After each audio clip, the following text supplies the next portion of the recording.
We're going to get started. At first, actually, I'd like to open with our public hearing on open enrollment.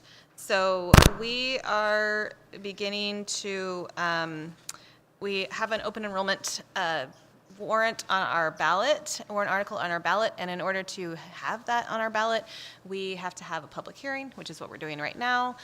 Is there any comment in the room on public hearing or that warrant article?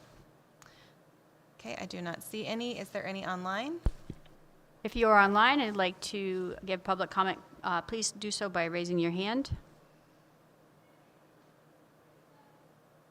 There is not, and I just wanted to say why this public hearing is happening now rather than before our deliberative session is there is an RSA that it cannot happen no less than 15 days from the town vote and no more than 30 days. So today was the day, which kind of sets us off from the deliberative session.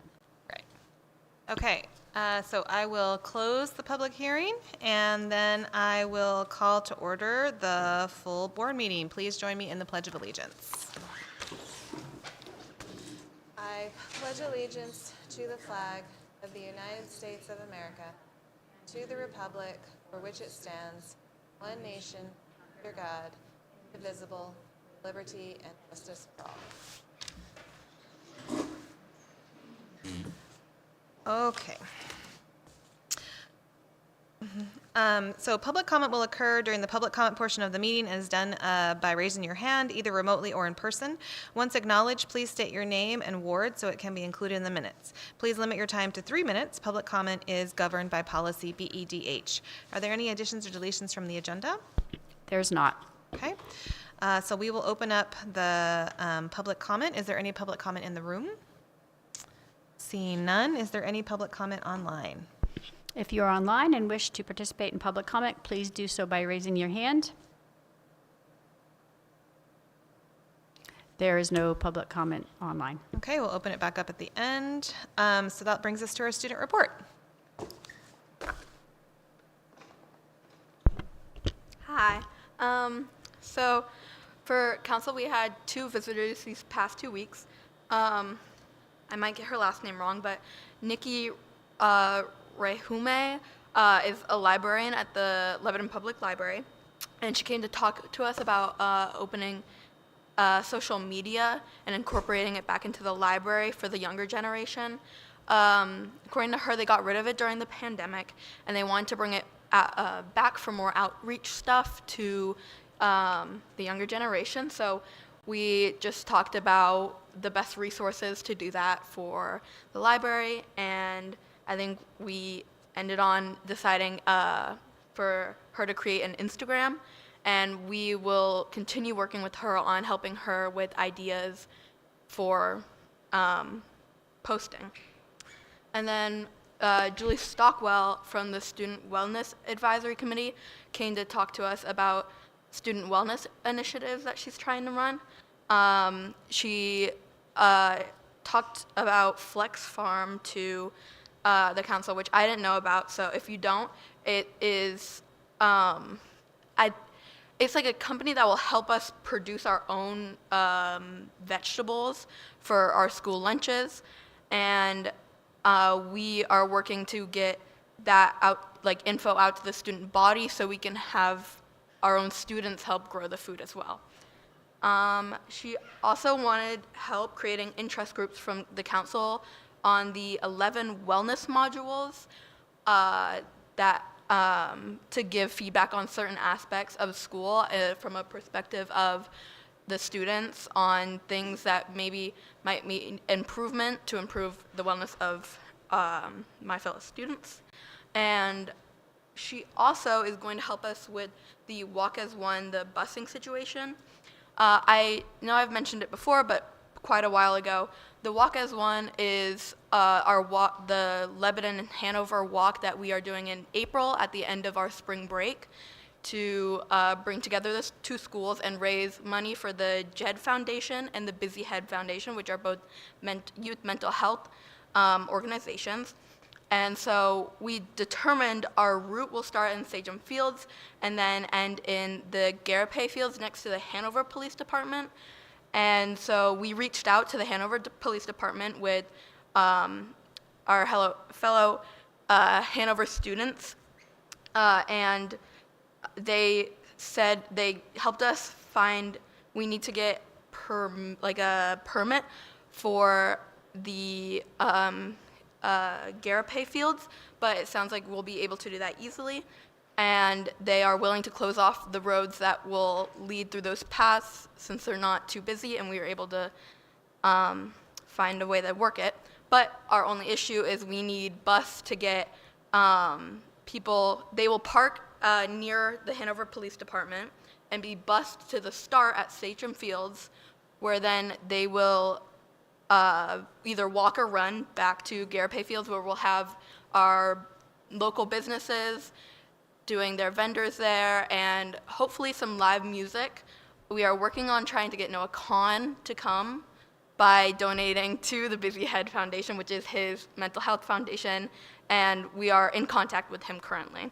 And so we just need help with busing, and it sounds like she's going to help us try and figure that out. Our hope is we get the district buses to maybe come, but we have to figure out payment, of course, for our bus drivers and all those little tricks. And then we also, this week, as a council, had a reading and signing of our letter to EEAA on the wishes for further specifications and adjustments on the phone ban that we think would benefit students across the state. And our basketball concessions for council is starting a chuck-a-duck during halftime. For those of you who don't know what chuck-a-duck is, you buy a duck for $1 or $2, and you chuck it onto the court at halftime, and hopefully you'll get it close to the target. And to avoid problems of gambling prohibition, something like that. I don't remember the exact words they told us, but we will have I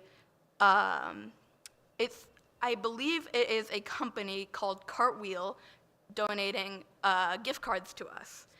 And we're just doing it in hopes of raising more money for our upcoming dance in Stevens, which I am happy to say our first donation to Stevens for the first semester was upward of $1,600.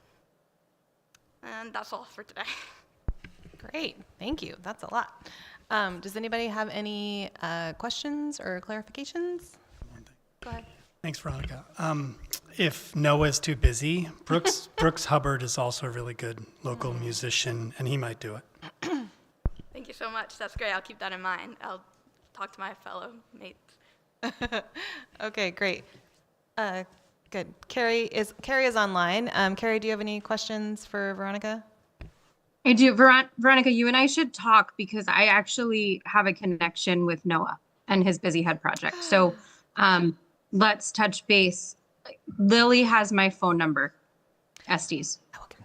Yeah, Lily Estes. That Lily. I do too, but that Lily has it as well.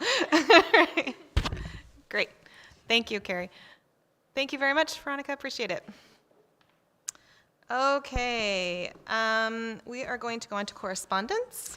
There's no correspondence. Okay, great.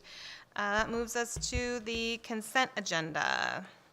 I will make a motion that we approve the minutes of the January 21st school board meeting, January 28th school board meeting, and the January 31st deliberative session under the consent agenda. Okay, motion by John. Second. Second by Joe.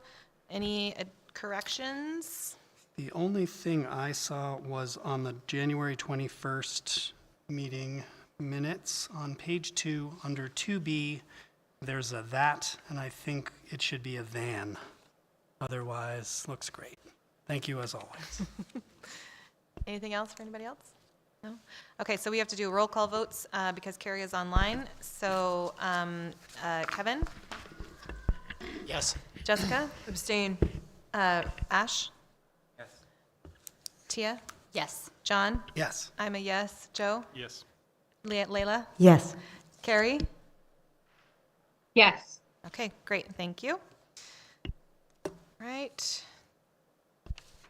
And that brings us to SAU leadership team update.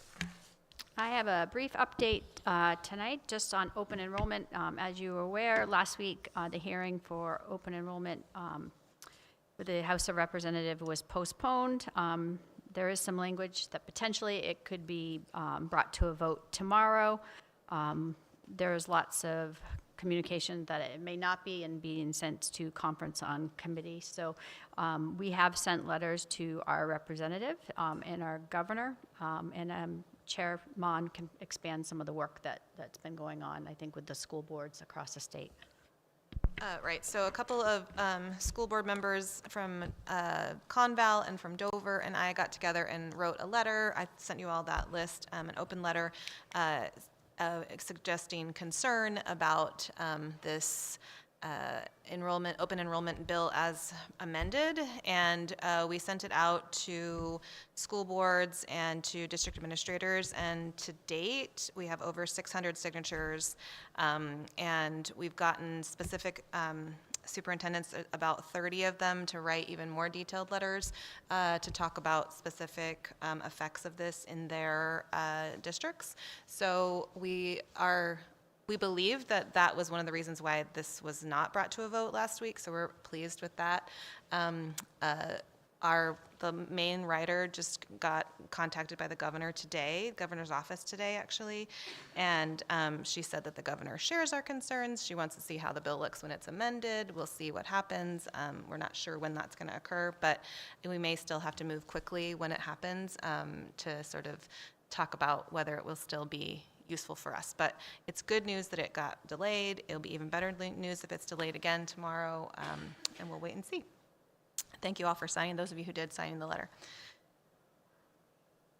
And one other thing, we are currently watching things at Hanover Street. So we've had 13 adults out today who tested for the flu, and about 12% of the kids who were out sick as well. So I spoke with the principal this afternoon, and we are watching. She's, right at this point, thinks we'll be fine for staffing tomorrow, but we're going to check in at the end of the day tomorrow, and if the numbers are progressing, we will make a decision whether we need to close school for them on Friday to have a nice long weekend to clear the germs, and hopefully people are feeling better. So just a reminder for everyone to They watch are going to be devastated if the Friday fun day is closed, just letting you know. There's been a lot of talk about all I'm of sure. the I just want to make sure we have staffing and the students, but just to remind everyone to wash their hands, and if you're not feeling well, stay home. Then that concludes my update. Tim? The budget update through January was in your packet. My narrative didn't make it in there, but compared to the last 2 years, we're 3.23 more expended than this time last year, and 3.99% more expended than 2 years ago. When I say expended, that means spent and encumbered. I did the numbers, and we are about $1 million more encumbered than this time last year.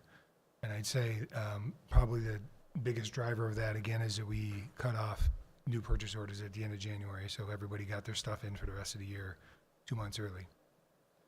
So the idea isn't necessarily that it curtails spending so much as it is make you plan ahead of time so we know where we stand. We are, the special ed is the biggest thing that's like causing me heartburn is that we,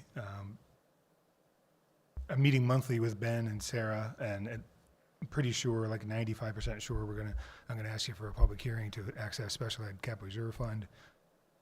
The dollar amount is unknown, but kind of known, but it's somewhere around $1 million probably.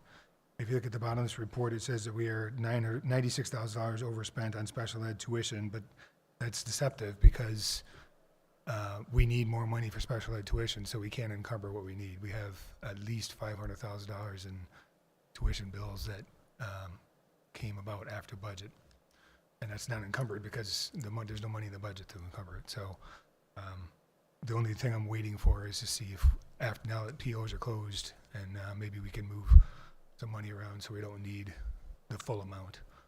But we're doing okay. It makes me a little uncomfortable being that far different from last year, but again, I do believe it's driven by doing purchase orders early. I'm going to pay payment number 2 in March for our assessment. We made a deal with them that we would pay one by January 1st, one in March, and the last one in June. So that's on that doesn't come out of this.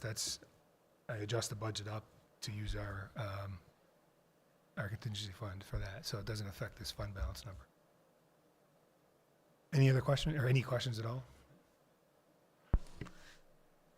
We're driving along, trying to get it done. I mean, I think it makes sense. Like, I'm not alarmed because I think it makes sense that if you cut off purchase orders 2 months earlier than you normally would, then this would be higher now than it would have been any other time, because you wouldn't normally be doing that. So, and I know that normally in April, when we get to April, we're usually about that much overexpended at that point. So it sort of just feels like it is in line with what you've already done. Yeah, I concur with that.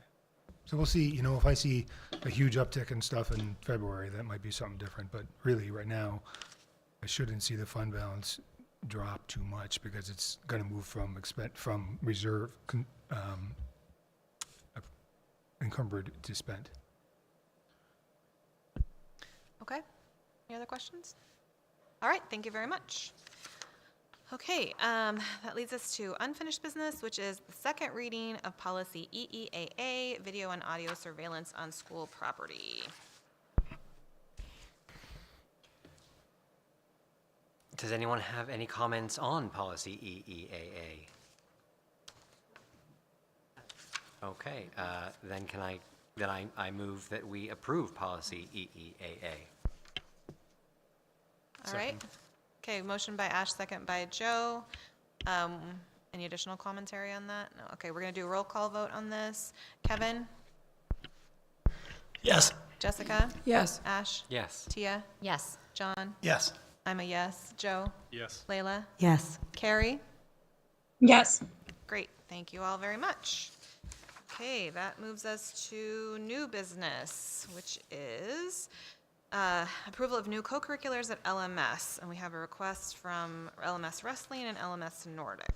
Sure. Principal Harkins is here to answer any questions and talk a little bit about the history of the wrestling and Nordic program at the middle school. Hello, everyone. Thank you for taking the time to hear our request. This is my first experience with this type of new approval of a club or co-curricular or sport, so I appreciate the help. Amy Allen helped quite a bit with this. It's not a new approval, you're just new to the position to that, so.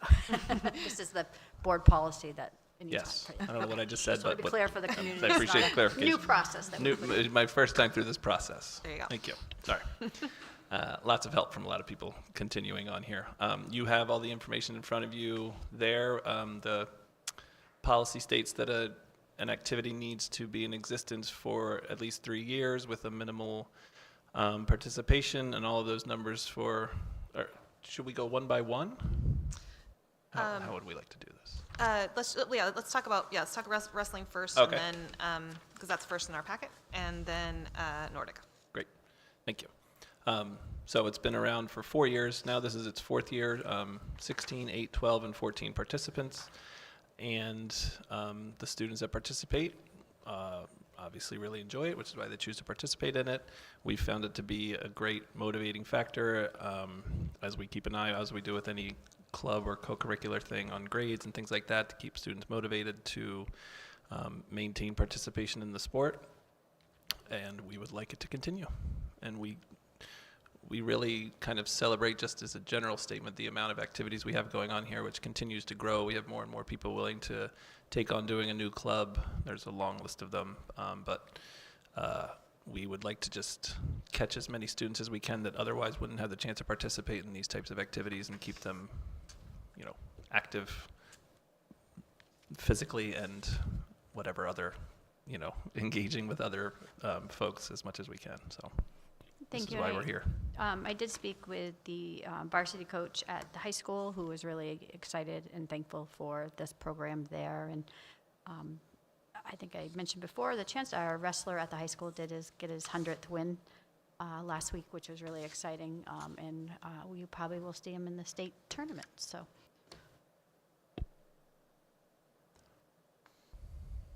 Any questions for the principal about wrestling? Go ahead, Kevin. So just to be clear, this is for 5 through 8?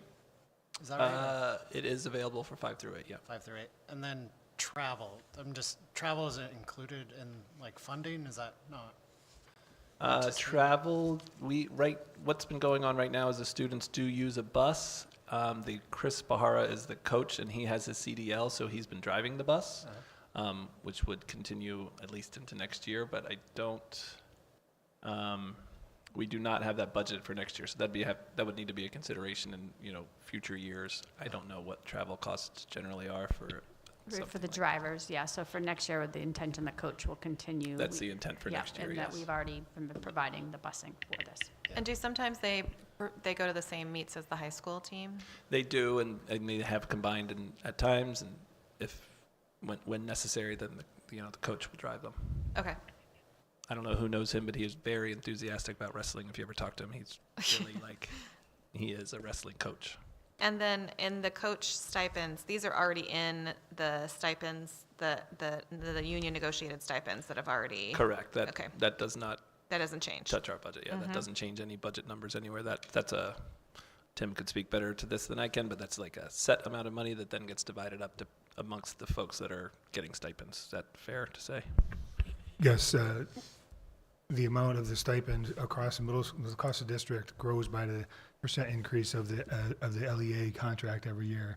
And there's a committee that meets to go through what sports and activities we have and come up with a formula and the superintendent sits on that committee along with several other people, comes up with the amount to be paid out in stipends. So theoretically, there's always sports that don't run, but theoretically every sport you run makes the money get split more different ways, but there's always activities that are funded on that stipend sheet that don't run, like say a freshman basketball team or something. So, Okay. But it does not increase the budget because the number's set by the contract.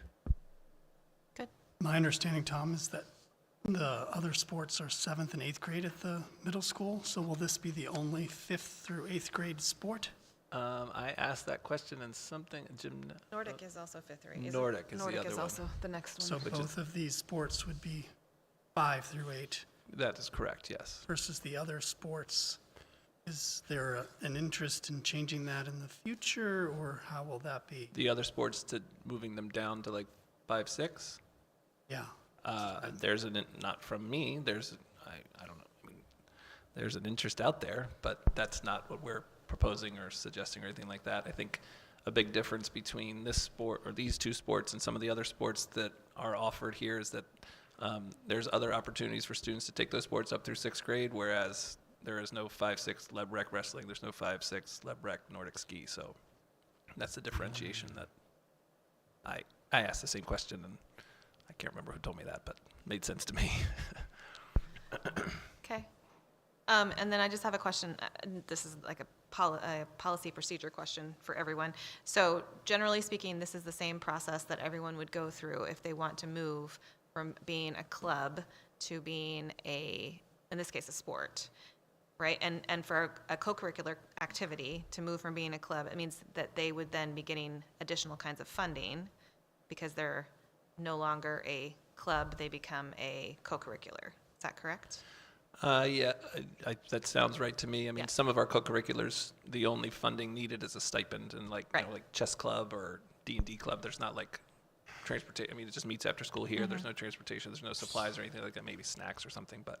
Do you know how much dice cost when you start buying lots and lots of dice? I could, with Those my own players' home, could handbooks aren't supply free. a couple schools worth of dice at this point. All the ways, And but yeah. you'll see from both proposals, we spoke during the budget season, and Mr. Harkin was confident that he can find some efficiencies in his budget to get these going for next year. And then as we build the budget for the following year, we will have them included in there. Yeah. Okay. So let's talk about Nordic, if there's anything different that you want to say about Nordic. I meant to say about wrestling that every time there's a meet, Coach Chris emails and we announce it at the announcements, and there's been quite a bit of success with wrestling. Nordic ski, the same. I should have some like numbers, but one of the last races, we like swept the top 3 or 3 of the top 5 or something like that. And it's just, there's been some great success for our students through that. So we support that. Very similar to wrestling. You know, the numbers have been in the 20s again. Their transportation has already been happening as well. And they get parents give them rides on most days to practices, and some of the meets parents are giving rides, but it's a pretty similar story. It's been popular for years, and Amy Franklin is their coach, who's also very enthusiastic about Nordic ski and, you know, supports the students. And I don't have much else to say about it. It's all kind of there on the paper. Any other but questions for Tom? Okay, so we need a motion. I'll make a motion that we move both wrestling and Nordic for the middle school from club status to an athletic or co-curricular activity. Okay, motion by John, I'll second by second. Layla. Okay, roll call, Kevin, Yes. Jessica, Yes. Ash, Yep. Tia, Yes. John, Yes. I'm a yes, Joe, Yes. Layla, Yes. and Carrie. Yes. Great, thank you all. Thank you, Thank you Principal very much. Harkins. Thank you. Okay, that brings us to new business B, discussion and action. We need to approve a resolution to authorize the lease purchase for financing, sorry, let me read that again.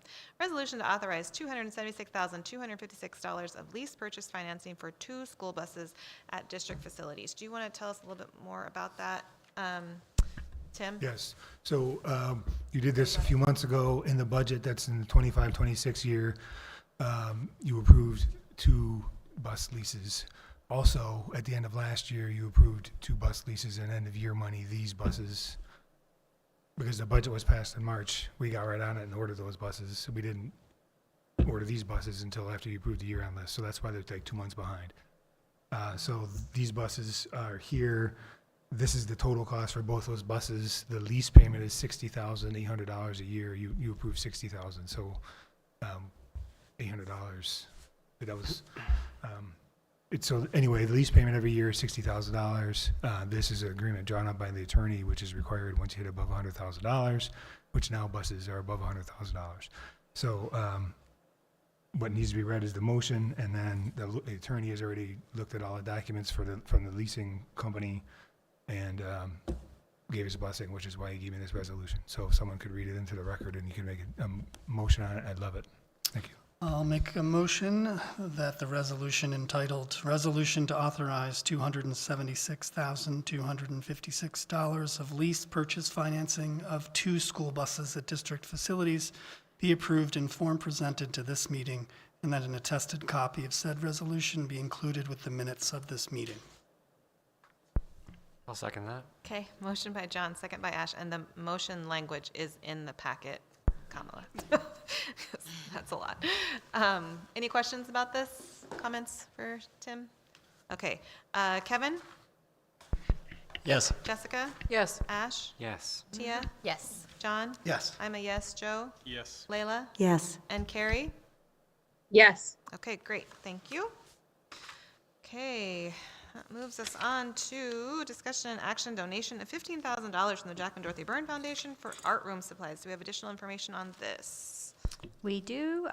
This is for $15,000 to replenish some of the art supplies that were discarded when we had the asbestos incident. So there was an outside fundraiser done to put some money towards supplies, and then this grant was written. So I'd like to thank the Jack and Dorothy Byrne Foundation for this generous donation. Go ahead. I'll make a motion that we accept the donation of $15,000 from the Jack and Dorothy Byrne Foundation for art room supplies for LHS. Okay, motion by John, second by Layla. And I just want to add my thanks to the Jack and Dorothy Byrne Foundation. This was an unexpected, obviously unbudgeted for event, and art is a huge part of the LHS culture, and so we are very grateful to them for stepping in when we had to expend so much to pay for the asbestos removal, and it's great that now we still have supplies to be able to do art. So we, as always, are very grateful for their generosity. All right, Kevin? Yes. Jessica? Yes. Ash? Oh, yes. Tia? Yes. John? Yes. I'm a yes. Joe? Yes. Layla? Yes. Carrie? Yes. Okay, great. Thank you all very much. All right, moving on to first reading. Ash? We have two policies up for first reading. We have EHAG, use of generative artificial intelligence, and IC school year. The first, the artificial intelligence policy, has been in development and has been touched by so many people working so hard on it, and I just want to congratulate everybody for just even getting this out the door. Many thanks to everybody who has helped with this policy. We believe that it does a pretty good job of balancing the needs of the district and students with the potential pitfalls of this new and interesting suite of technologies. The other one is the school year policy, which has some fairly minor changes, mostly eliminating some unnecessary specifics that would need to be updated on a regular basis, and leaning instead on our collective bargaining units and the agreements and the Ed 306s. Any questions, comments on this? Yes? Yes, several. Okay. I'm very grateful for all the work that has gone into the EHAG policy. So thank you. I don't know who was involved, but I'm sure it was a lot of people, and I'm sure it was a lot of work. So thank you. It was just AI. What? They just put it in. Absolutely not. That's That's not true. Oh, terrifying. I had one sort of general point of clarification, at least in the printed packet, and I am still unable to access anything through Diligent. Just FYI, I have been unable to for more than a month. I can pull it up, and then it just does a little cycling thing. That's been true for more than a month. But at least looking on the printed copies, and I can access it through the school website. So anyway. Where does it end? Because at least in the printed copy, it seems to repeat. And so I wasn't sure which parts are, Oh, I see what you mean. does Yes, it does. end on, it's sort of, when it goes back and says like a purpose and general policy statement a second time, is that Oh, meant? that is very strange. Why has it done that? Yeah. Let me just open it I up. wasn't sure if the it's end not of the policy should be at the end of D. No, the end of the policy would be at the end of H on the first H. First H. I'm not sure what's. So if you look in your happened packet, it's here. green, and it goes all the way until H, establishment of generative AI working group. That would be the end of the policy. So what is after that is the draft that has the corrections, the red Okay. lines and the green lines. That's Yeah. actually was what I was assuming, Yeah. sorry, so I just didn't, the You're H is not correct. bolded. No, and Ash will fix that as we speak. Great, so I will ignore everything from, Yeah. from below that H. I will Yes. ignore all of that and just address comments to the, questions and comments to the items ahead of it. I think that the thing that I was most excited to see in here was item H, the establishment of a generative AI working group. Because I think that this policy is an excellent start. It's obviously going to have a lot of complexity to it. I'm sure there will be things that come up that need to be addressed. Like this is a policy that probably is going to need to be reviewed almost immediately. So that I would say is the part that I am sort of unequivocally like very supportive of and think is great. There were a couple of items I had some questions about. One is section D, approval of generative AI tools and resources, items 3 and 4. Item 3, AI technology, including generative AI, can and should enhance the educational experience. I take some issue with the certainty of that statement. I think it's the use of it can and should if we're using it in our district. So I don't necessarily agree that it can enhance the educational experience, and I don't necessarily agree that it should enhance the educational experience. It's a very it appears to be a very sort of not ambivalent statement, and I guess I take issue with that. I think item 4, the district has a responsibility to ensure equitable access to and use of generative AI tools. Again, that can read as the district has a responsibility to ensure use of generative AI tools. I do not agree that we have a responsibility to ensure use of generative AI tools. Literacy, certainly, I think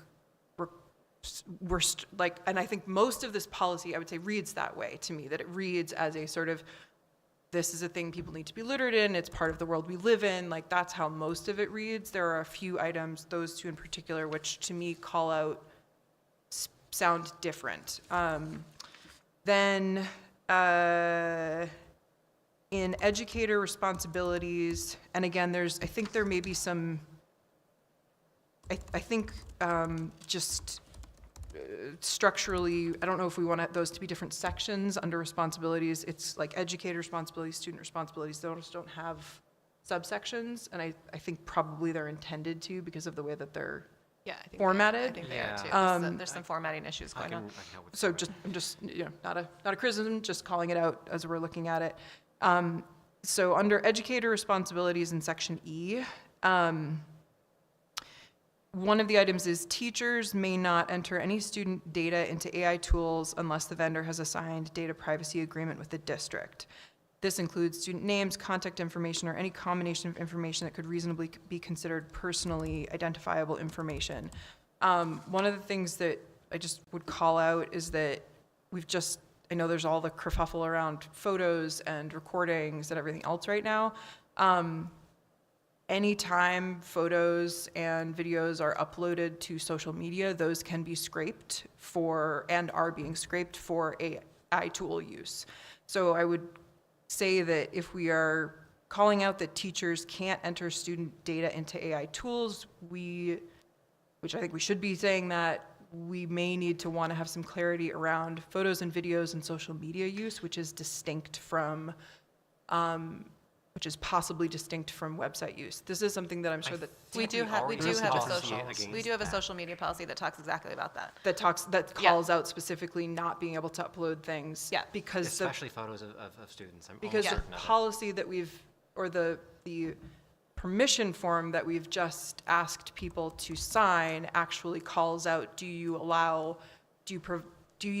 permit the use of your child's photos or recordings on social media? That is included in the permissions. Right, so that's different. So we have a policy that says that teachers and schools are not going to be doing that unless they get permission from a parent, right? So, and then there's the form where the parent can or cannot give permission for that. So, yes. But so this would seem to put them, even if in that case the parent has granted permission and the teacher shares something on social media, that does qualify as entering student data into functionally an AI tool that we do not have a signed data privacy agreement with. I mean, you're saying it qualifies because then AI companies are using what we have not given them permission to use in a way that we have not given them permission to use. I am in no way calling out that like any of this in the world is reasonable or well structured. Well, no, that's what I'm saying, but I don't know how we can combat something that it's technically they're not allowed to do that at all, and we can't say, by the way, don't do that thing you're not allowed to do. I mean, I guess I'm more trying to call, I guess I do not, I assume based on the extensive document that is in front of us that a lot of people have had a lot of conversations about this. I'm trying to point out that there may be a little bit of an issue there in terms of that. If it's felt that is adequately addressed, I guess, okay. But I think that that's a particular point of difficulty, which maybe could just be referred to the working group. The policy in question is KDR. School District Social Media Websites Regulations, and it's General Guidelines 3. I suspect there is some room for caveat in there to the teachers should consider the potential for scraping of videos before and images before posting, even with parental consent. And I'm happy to put it on the next policy agenda to I think we would want to bring in Jack Rooney to that, just for like Yeah.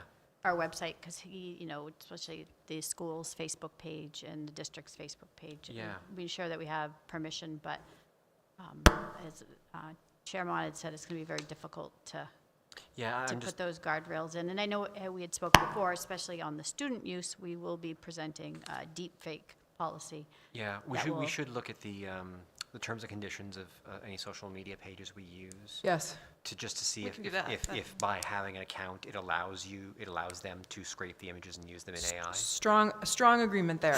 I think that I guess, yes, part of my concern here is that I'm not certain that we should be using social media at all as a district in terms of putting our information or students' pictures onto those platforms. They are not platforms that have the best interests of children really anywhere in them, and I think that we need to be looking very closely at that. They're also being used to train facial recognition technologies now, and so there are long-term potential harms to the district participating in the use of children's photos and videos in social media. So again, I agree it's a big topic, but I think It's it's a one legitimate that concern. very much needs to be looked at because of the long-term harm potential. Yeah, we'll put KDR onto the policy agenda, and we'll have a conversation about that at the next meeting. I wanted to kind of hop in before you jump off this point. I remember when we, as the education committee, were going through this policy, and we were talking about, from a tech perspective, that that point you pointed out particularly was written in such a way by the policy committee to also say that it doesn't mean each teacher should be using free reign of whatever OpenAI. It's more from like an agreed systemic point, if that offers any comfort with the intention of what's set so far.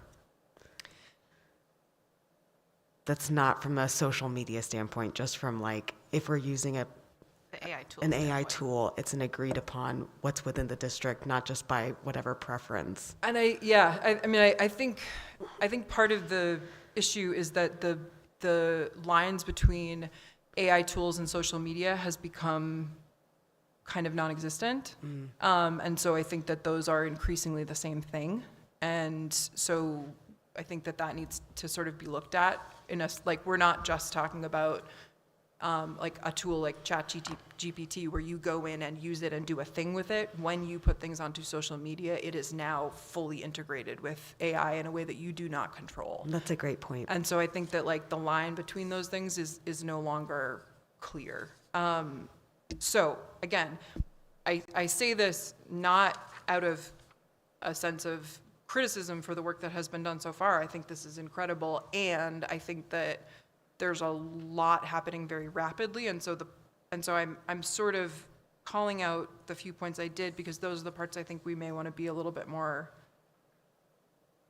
I think we may want to pull stuff that has even a nominally kind of neutral or positive bent, just because I'm not sure we need it. In light of your comments, I have made 2 edits to Section D, approval of generative AI tools and resources. Number 3, AI technology, the original text read, AI technology, including generative AI, can and should enhance the educational experience. I have edited that to read, AI technology, including generative AI, where used, should enhance the educational experience. And 4, I have added to the district has a responsibility to ensure equitable access to and use of generative AI tools. To the extent that generative AI tools are used, the district has a responsibility to ensure equitable access to and use of those Very tools. nice. I like those changes very much. Thank you. So that's all I had, and again, I'm very glad that I hope that the generative AI working group is created and is robust because, and includes people who are experienced and knowledgeable about this area. So this already has been, just to go along with that, one of the things that was a part of this process of approval or of editing or revising of this is that there were people who were very pro AI use and people who were very against AI use on both sides of the equation who have looked at all of this. So it's trying to strike a balance between those who are, immediate adopters and want to put it into everything, and those who never want to use it ever. And neither one of those positions is really where we can stand. And so it's sort of navigating that as well. And there was a lot of really good, robust discussion and work that went into trying to walk that line and to be as clear as possible and as protective as possible, which I think was good. So I think that's clear. I think the work is I think it's a very thoughtful and well-constructed policy, and I think that, again, I think the rapidity with which things are changing means that, again, things like the social media policy and the social media practice in the district, I think probably needs to be revised or looked at again already. Okay, Always. go ahead. One of the things that it directs you to do, Amy, is to maintain and create a plan for responsible use of generative AI. Do we have any idea what that might look like, or is that something that will just develop? Hopefully with the work group, from there is an existing group of educators that have been working on that. This summer, we are looking for an AI summer workshop, and I believe it's with Dartmouth, a community of practice that is going to help guide us through that work, so. Okay. In that similar section that Jessica was talking about under educator responsibilities with that number 1, so this means, the way I read it, just want to make sure I'm reading it correctly, this means that educators and admins can put student data into approved AI, such as Google Gemini, for example. Right. Yes. That's correct. I know Tyler's here too, and that is one of our only approved resources that we have because of the safeguards and data privacy Yep. agreements. I don't have a problem with it. I'm just making sure that everybody understands that. Right. Google's terms of use and so forth, they don't share student data, yada, yada, yada. So, and then under student responsibilities, I'm not sure if I read it correctly or not, but I felt like numbers 2 and 3 were redundant, basically saying the same thing. Unless I wasn't. We could probably get rid of 3 because I They think seemed 2 very is a similar. No, that's Yeah. a good point. we can get rid of 3. When you have lots of authors, then something Yeah. starts to happen. It could also just be read as a no, but for realsies, we need it. It's an important one. It is, right. I mean, it's fine if people like it there, but I just. No, it's fine. I think we can just delete 3 pretty easily. It's gone. See, done and done. Okay, like it was never there.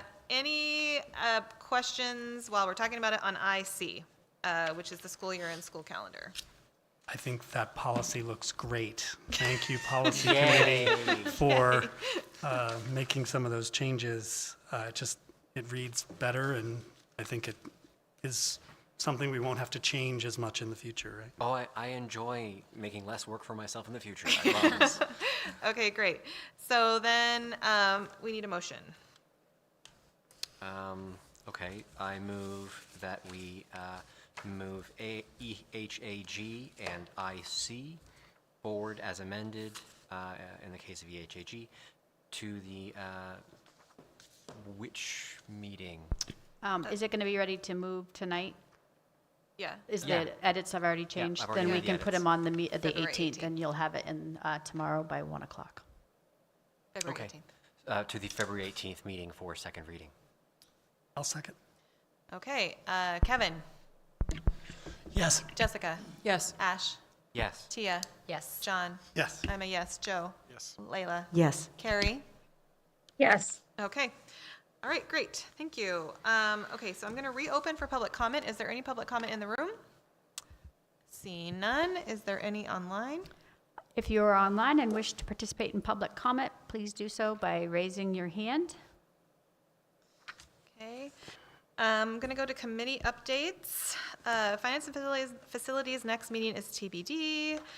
Policy Committee met on February 3rd. You have the results of that. The next meeting is March 3rd at 6 p.m. at the SAU.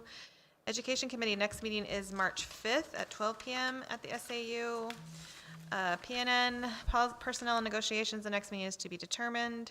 Student Wellness Advisory Committee, the next meeting is February 12th at 1:30 p.m. in LMS.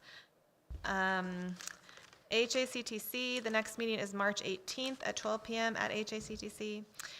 Area Committee, this is not correct. Right, we have confirmed our new date for the area committee. It is March 9th at 6 p.m. here at LMS. And the School District City Task Force met on February 10th, and We missed that meeting last night. It was postponed. we did by the not city. meet on February 10th. We were supposed to meet last night. It's been postponed, and we will reschedule. And the City Housing Task Force met on January 29th and February 9th. Do we have anything to share about that? Just continued work on the chapter, and there's a lot of meetings that are going to be scheduled between now and July. Okay, great. Like a lot. Yeah, they're discussing moving it to every other week. Oh, goodness, a lot. Thank you both.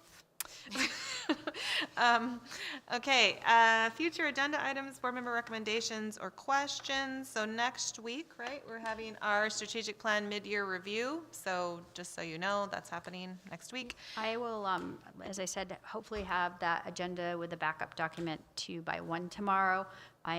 There's an executive summary that's quite lengthy that if you guys could read before, and then most of the departments and principals will be here to do a very brief update of a slide. So if you guys could read that in advance, if you have any questions, that would be terrific. And one other item that we are starting conversations with the City of Lebanon and the Boys and Girls Club. Our first virtual meeting is Monday at noon. So we will start working on the conversations about childcare. And just to piggyback on that, for the public, the information that was included about that Boys and Girls Club plan and the city agreement and the school board's role in that in the Valley News was inaccurate. So our warrant article is only specifying that the school district has the ability, the people are voting on whether or not to give the school district the ability to go into a lease agreement with the Boys and Girls Club and the city. Not that they are approving that lease agreement, just that they are giving us permission to go into a lease agreement should the plans and should the contract and should the agreement benefit all of us, then we would go into that agreement. So the approval of the lease agreement is not what is on the ballot. What is on the ballot is the ability for the district to go into a lease agreement should the district decide that that's what's going to happen. So I just want to make that very clear. And also the funding sources for that are not school district funding sources. There is $1.6 million that's a federal grant that is already been granted to the city, and then the Boys and Girls Club is working to find the other funding. So this is not something that the school district is funding at all at this point, as in any way that we know of. So we just want to make that clear because those things were unclear in the Valley News coverage. All right. Any other board member recommendations, questions? Okay. Important dates and district announcements. The next school board meeting is next week, February 18th at 6:30 p.m.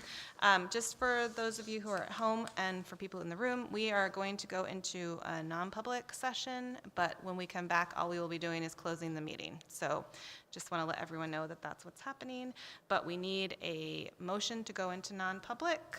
I'll make a motion that we go under non-public under NHRSA 91A32A. Okay, motion by John. Can I get a second? Second by Ash, and we need a roll call vote. Kevin? Yes. Jessica? Yes. Ash? Yes. Tia? Yes. John? Yes. I'm a yes. Joe? Yes. Layla? Yes. And Carrie? Yes. And Carrie, we will call you from inside non-public in just a few minutes. Sounds Thank you all.